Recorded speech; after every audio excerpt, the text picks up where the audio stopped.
اعوذ باللہ من الشیطان الرجیم بسم اللہ الرحمن الرحیم۔ مولا کائنات حضرت امیر المومنین علی ابن ابی طالب علیہ السلام کے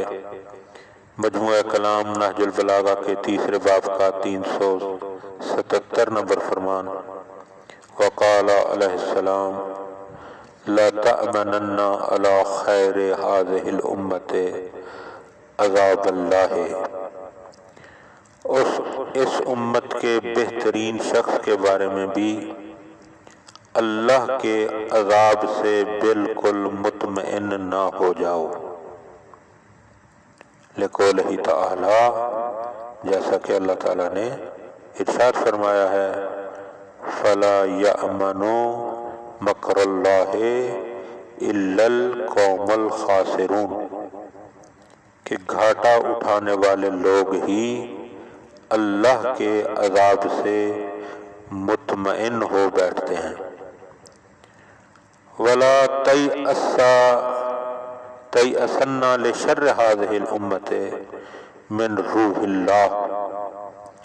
اور اس امت کے بدترین آدمی کے بارے میں بھی اللہ کی رحمت سے مایوس نہ ہو جاؤ، لقولہ تعالی،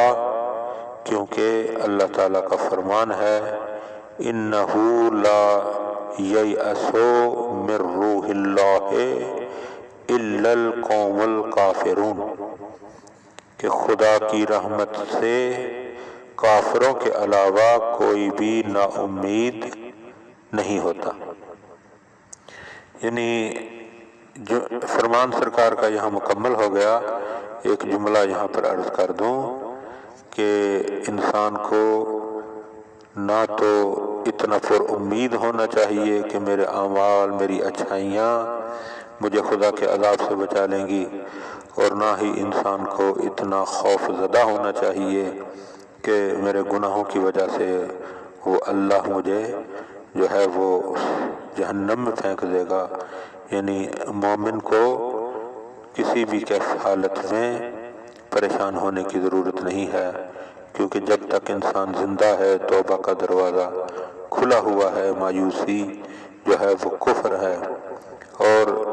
نہ ہی اپنے اعمال پر انسان اتنا گھمنڈ کرے، تکبر کرے کہ دوسرے لوگوں کو حقیر سمجھنا شروع کر دے، بلکہ سب کچھ کر کے، یعنی اچھائیاں کر کے بھی یہی سمجھے کہ میں نے